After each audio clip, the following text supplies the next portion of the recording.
Ngayong gabi sa Reporter's Notebook. Okay mga bata, bilan na kayo.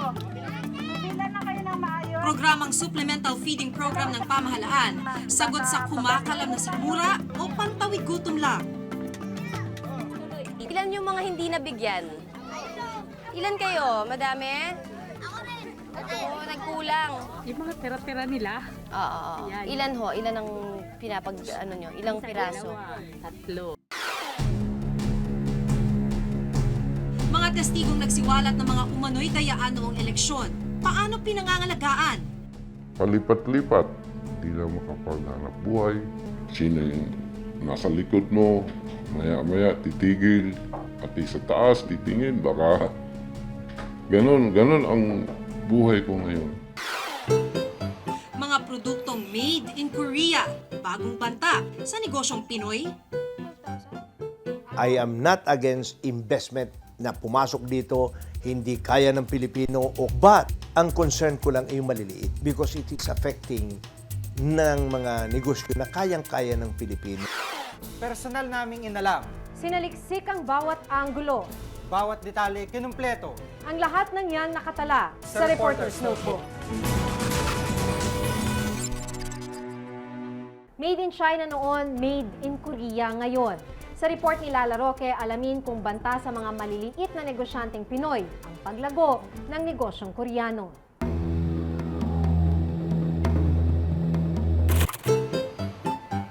Sapatos, cosmetics, sasakyan, at kung ano-ano pa. Walang dudang ang Pilipinas. Tinamaan na ng tinatawag na Korean Wave o ang paglaganap ng popularidad ng kulturang Koreano. Pero sa pag-agos nito, nakabubuti o nakasasama ba sa mga maliliit na negosyanteng Pilipino?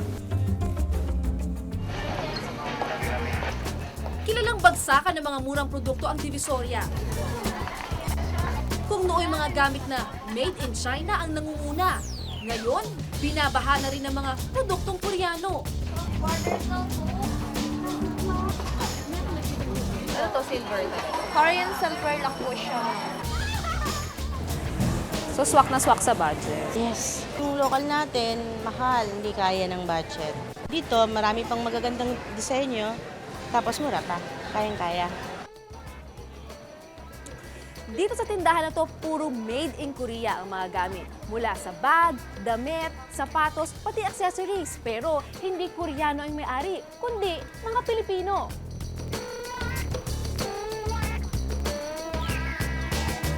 Sampung taon nang nasa negosyo ng pagawaan ng garments ang mag-asawang Vio at Open. Wala raw silang magawa kundi ang sumabay sa agos. Kaya imbis na Pinoy products, mga produktong Koreano ang kanilang inilalako. So, basically, parang pag ito ginawa sa Pilipinas, doble halos. Kasi mahal Labor, tsaka ang tela. Kulang daw ang suporta sa tulad nilang maliliit na factory owner. Hinaing nila, tila agrabyado ang mga negosyanteng Pilipino sa sariling bansa dahil sa pagdagsa ng mga dayuhang produkto. Pilipino ako, Pilipinas to. Natural, mas gusto ko naman tangkilikin natin yung sariling product natin. Pero alam mo yun, we have to survive. Ayon kay Jesus Aranza ng Federation of Philippine Industries, maluwag ang sistema sa pagdagsa ng mga produktong dayuhan.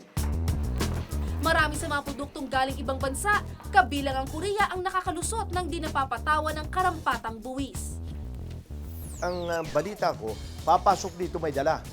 Yung parang informal entry na, dala-dala niya, pakabenta balik uli. For every product na nabili, na foreign product, kapalit din isang produkto ng Pilipino yan. Sa kanilang pinakahuling operasyon, may mga nasabat na smuggled goods mula Korea. It's not a one-on-one thing. Pag naapektuhan ng damit natin sa lokal, ang nawawala, trabaho. So, there is a ripple effect sa ganung nawawala sa ating mga kababayan. Dito sa isang bahagi ng Makati, natagpuan namin ng mistulang isang mini Korea kung saan merong tindahan, restaurant, grocery, video shop, maging parlor at karamihan sa kanilang mga empleyado, Pilipino. Pero paano nga ba ito makaka-epekto sa mga Pilipino, lalo na sa kanilang mga negosyo? Mahigit 20 taon nang naninirahan sa Pilipinas si Mr. Kim, isang Korean national. Wala na raw siyang balak umalis pa ng bansa. Nagmamay-ari siya ng grocery store sa Makati. 10 Pilipino ang kanyang empleyado. Paniwala niya, hindi siya kakompetensya sa negosyo. Actually, Korean item, is only for the Korean people, not compete the Filipino.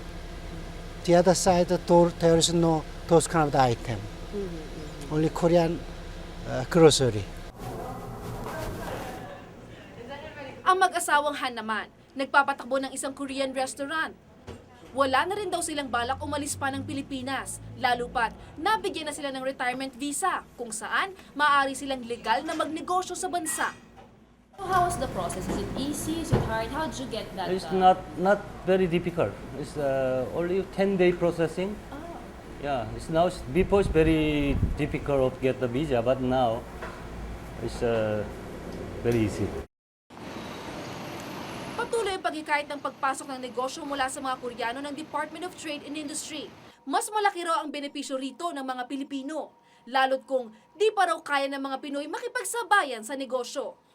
We expect, of course, with this continuous development, we expect more and more of their products coming in because of the demand now for this cheaper priced products. Pero para sa Federation of Philippine Industries, higit na dapat bigyan proteksyon at suporta ang mga maliliit na mamumuhunang Pilipino. I am not against investment na pumasok dito, hindi kaya ng Pilipino o kaya mayroong transfer of technology, no? About shipbuilding. But ang concern ko lang ay yung maliliit because it is affecting ng mga negosyo na kayang-kaya ng Pilipino. Kasabay ng pagbugso ng Korean Wave, ang pagdagsa ng mga Korean national na dumarating sa bansa.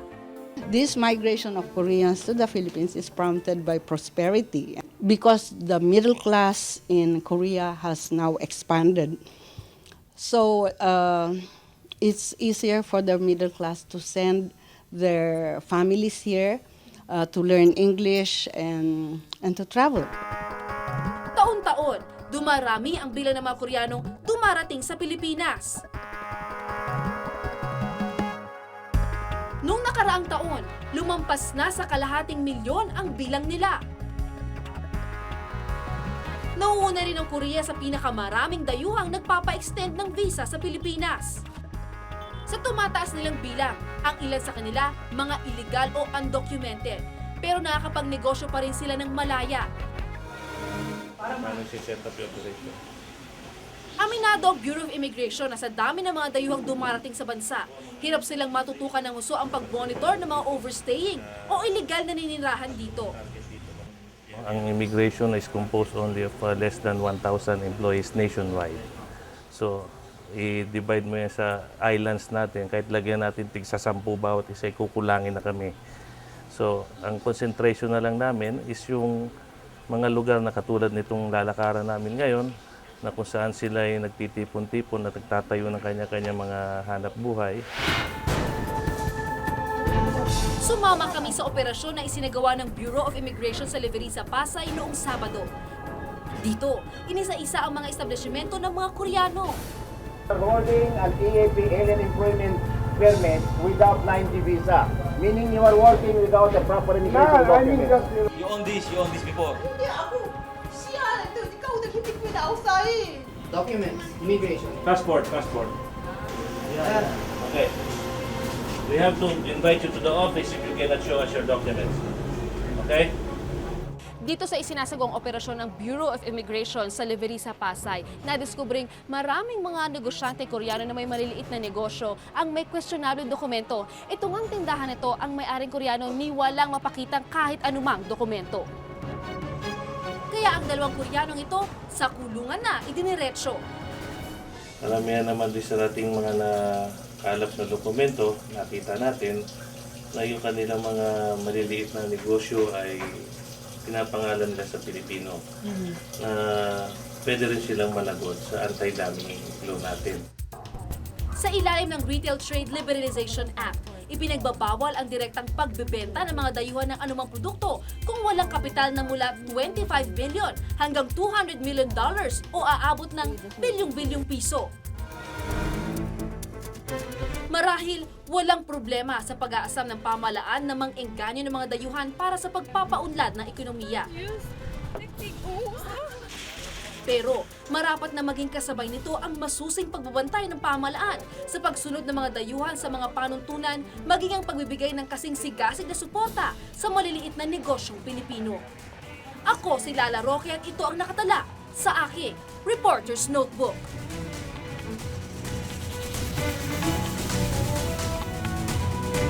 Binigyan kami ng listahan, kudeko. Binigyan kami, tapos yan, ang isulat mo, ito na ilagay mo ng number 1, ito ilagay mo ng number 2, si Singson, pati si Pichay. Dami nang lumabas. Di lang naman ako ang lumabas eh. May nagawa bang?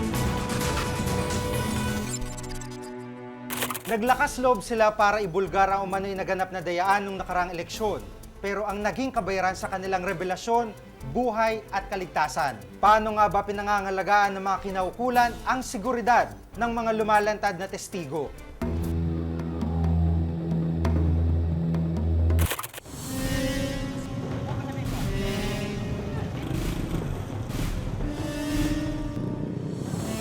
Mahigit isang buwan na nakakalipas nang una niyang isiwalat sa grupong Lente ang mga umano'y dayang naganap sa eleksyon sa Maguindanao.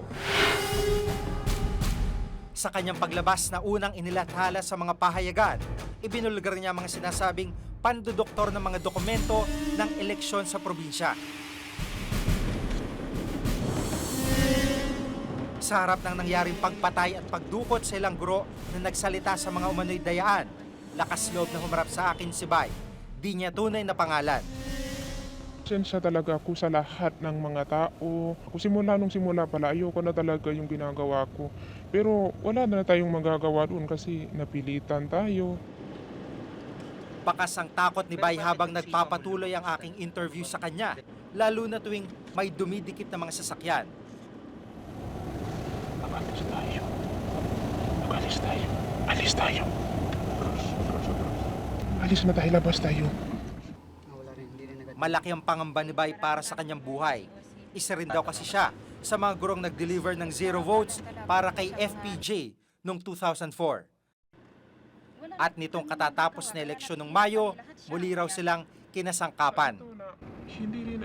Labag man sa kalooban, wala raw silang nagawa dahil sa matinding takot. Binigyan kami ng listahan. Kudego. Binigyan kami, tapos yan, ang isulat mo, ito na ilagyan mo ng number 1, ito ilagay mo ng number 2, si Singson, pati si Pichay. Na siyempre kami sumunod, unalangan, ipalit namin yung buhay namin para lang, sa takot. Ano tong part na to?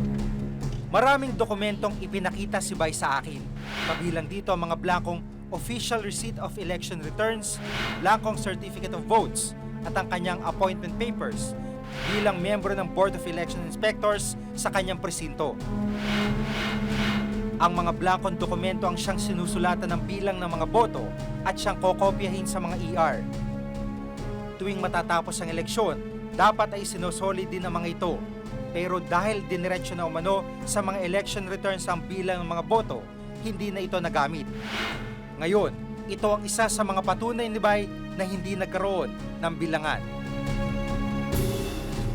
Pero wala raw muna siyang balak na lumantad, lalo pat nakita niya nangyari sa mga nauna ng lumantad na whistleblower. Kawawa naman yung pamilya kapag hindi masunod sa kanila kasi sigurado papatayin yan nila. Alam mo naman, hindi lang magpatay na baril ba na. Yung sinso, yung pinatay na talaga, pinupugutan ng ulo. Yun ang kinatatakutan. June 9, 2007, nang patayin si Musa Dimasitsing, isang district school supervisor sa Maguindanao. Tulad ni Bay, saksi rin umano si Dimasitsing sa sinasabing dayaan sa eleksyon.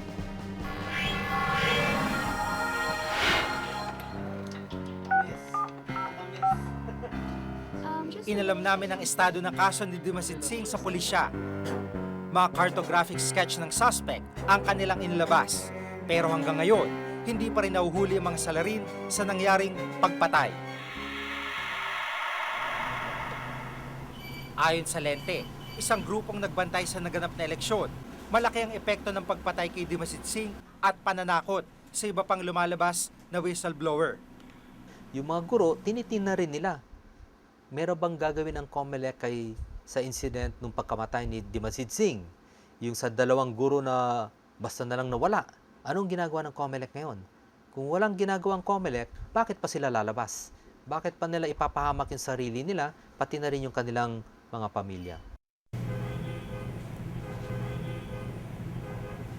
Pero ibang paninindigan ng Commission on Elections, wala raw basihan para imbestigahan ang mga nangyari sa mga whistleblower dahil hindi pa raw ito napapatunayan.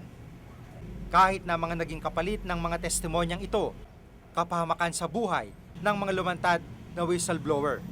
Yun na naman that is a hearsay as far as we're concerned because nothing was brought to us. And we are not supposed to investigate each and everything that comes out in the newspapers. We will be spending so much time for that para kami naghahanap ng karayom sa haystack, di ba?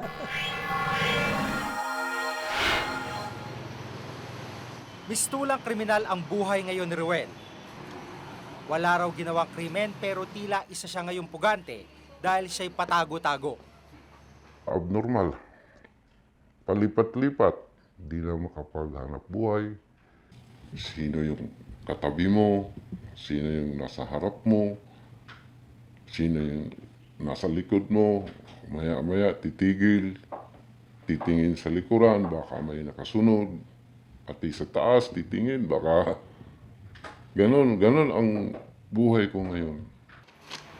Kasama raw siya ng 2 pang guro nang dukutin sila sa Cebu. Halos 3 linggo na nakakalipas.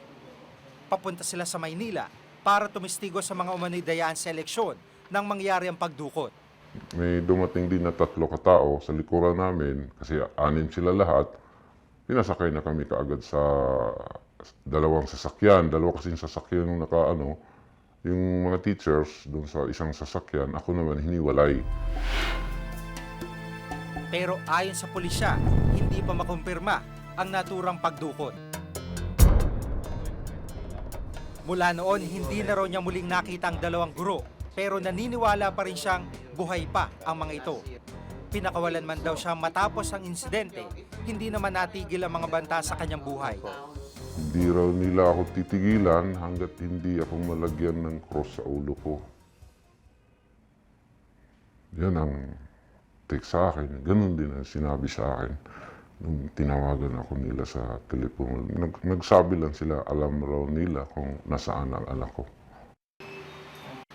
Walang kumpiyansa si Ruel sa pamahalaan na pangangalagaan ng kaligtasan ng mga tulad nila.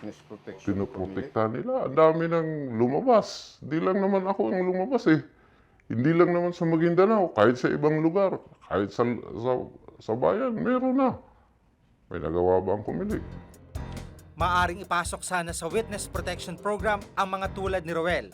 Sa ilalim ng programa, bibigyan ng ligtas na tirahan at sapat na tulong pinansyal ang isang testigo. I was planning to confer with the Secretary of Justice, Raul Gonzalez, and request him to provide witness protection to them. Pero giit ng COMELEC, walang lumalantad o lumalapit sa kanila. But they refused to even talk with us. See? Kailangan din daw munang dumaan sa butas ng karayo ang isang whistleblower bago maipasok sa protection program. But we do not know whether he is guilty or not. We might be protecting somebody who is himself guilty. We have to examine the qualifications of the person. Pero hindi raw magiging epektibo ang witness protection program kung walang tiwala ang mga lumalatad na testigo sa mga otoridad. Yung tiwala yun is also a function of yung bang mga may kasalanan, napaparusahan ba? Yung mga whistleblowers, sana naman bigyan naman ng lunas yung kanilang sinasabi by prosecuting and putting in jail the criminals na isinumbong nila. No? That partly solves the problem of the threats to them. And moreover, it breaks the cycle of impunity, the cycle of crime, the cycle of non-prosecution and non-jailing of criminals. Buhay at kaligtasan ang naging kapalit ng kanilang mga revelasyon. May katotohanan man ang kanilang mga sinasabi o patutunayan pa lang, nararapat lang na sila'y pangalagaan. Ako si Jig Manikad at ito ang nakatala sa aking Reporter's Notebook. Isa ang Sitio Damayan sa itinuturing na pinakamahirap na barangay dito sa lungsod ng Maynila. Dito ang pangunahing pinagkakakitaan ng mga residente ay ang pangangalkal ng basura at ang pag-uuling. At dahil sa labis na kahirapang yan, dito rin mismo matatagpuan ang pinakamaraming mga kabataang malnourished. Bibigyan kita ng 1,000,000 piso kung makikipag-lips to lips ka sa palaka. Makipag-wrestling sa buhaya. Magpabitin pati warik. Rola, bilisan mo! Matulog sa kamao. Ano gusto mo pa ng 1 million?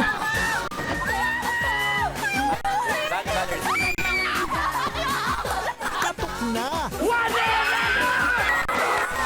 Tok, tok, tok! Tuwing linggo, bingo ng gabi.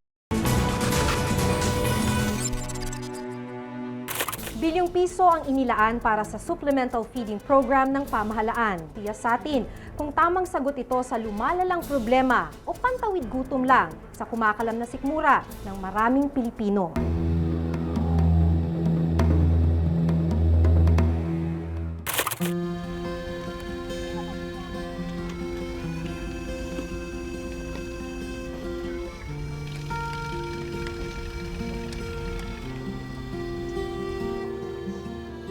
Ilan lang sila sa mga mukhang sumasalamin sa matinding kahirapan. Para sa kanila, isang malaking biyaya na ang makakain ng isang beses sa isang araw.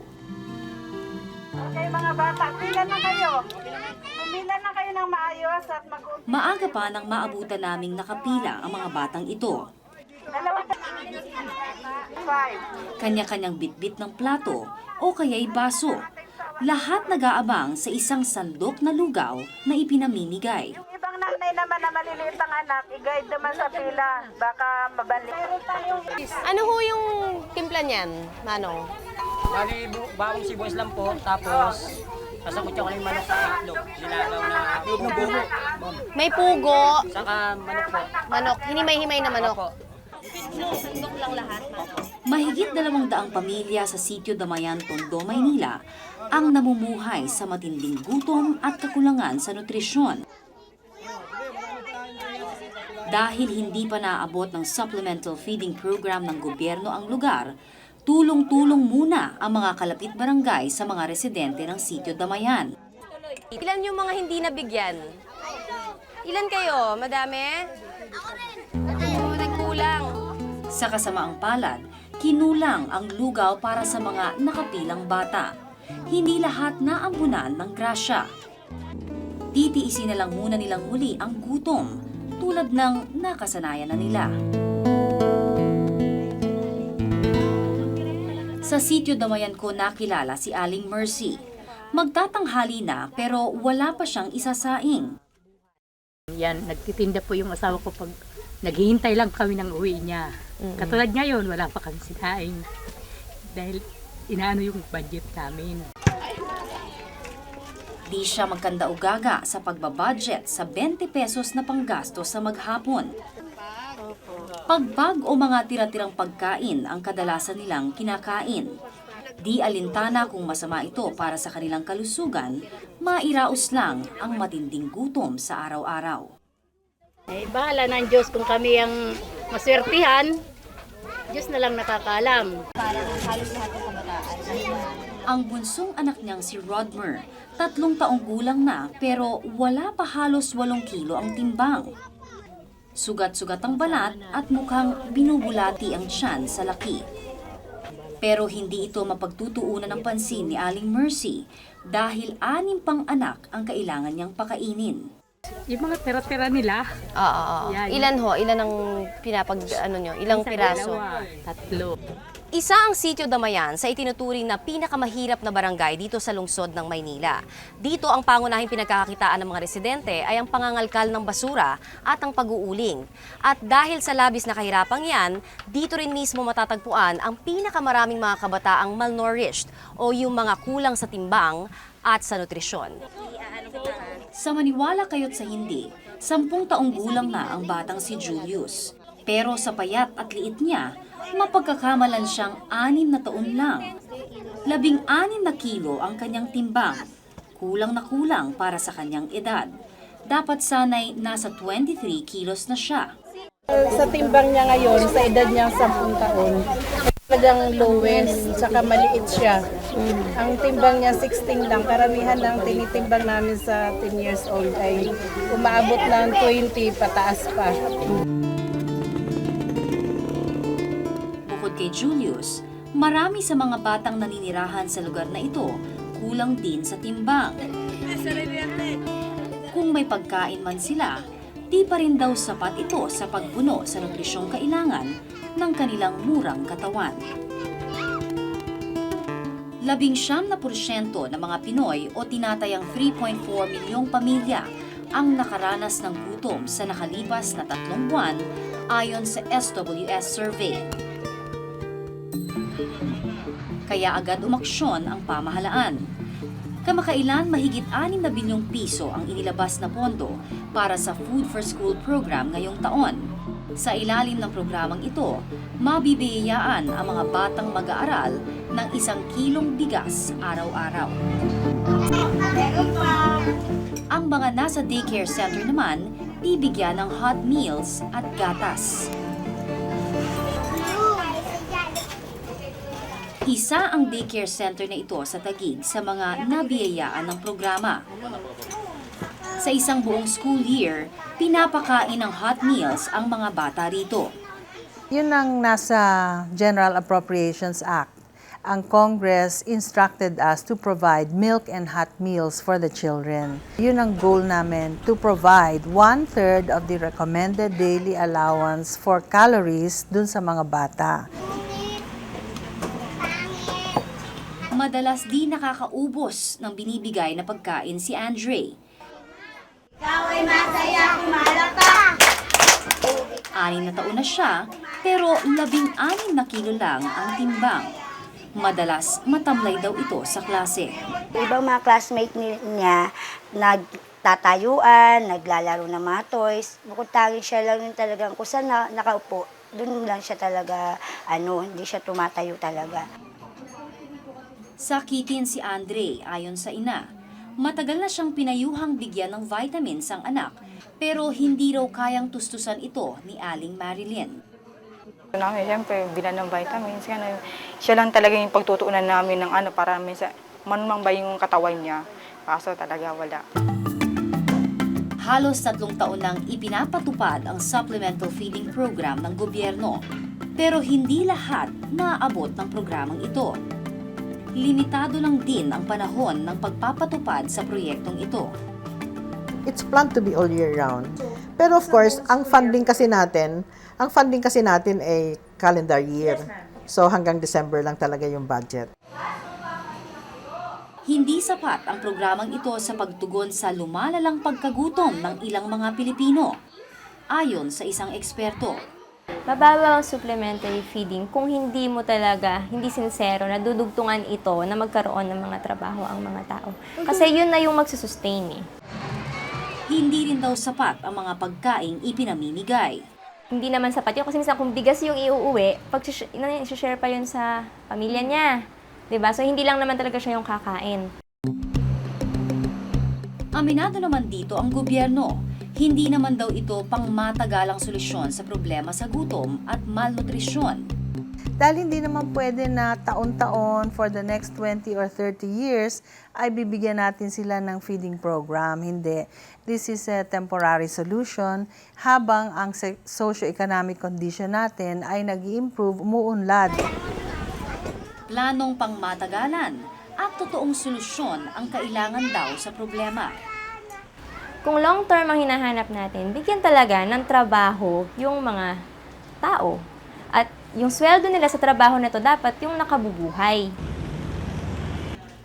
Pilit naman daw tinutugunan ito ng gobyerno. Livelihood programs, and this is what TESDA is undertaking in the depressed areas of Metro.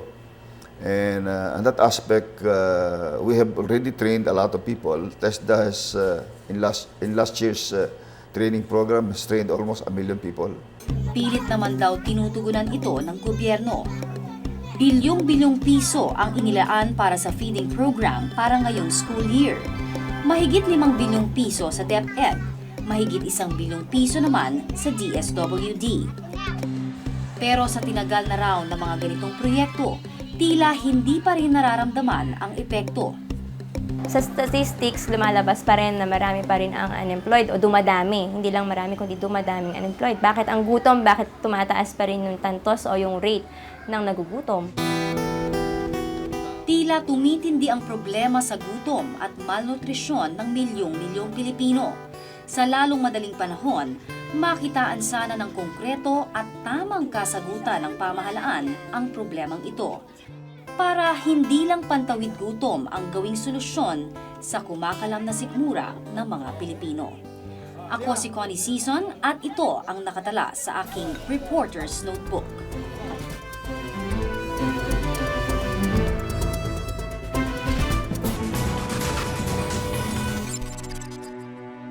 Kung may nais kayong ipasiyasat na isyo o balita, maaari kayong tumawag sa aming numerong 982-7777, local 1424. Maaari rin po kayong mag-email sa reportersnotebook@gmanetwork.com. Para sa malalimang pagtingin sa mga issue at balita, samahan niyo po kaming muli hanggang sa susunod na Martes. Ako si Maki Pulido. Ako si Jig Manikad at ito ang Reporter's Notebook.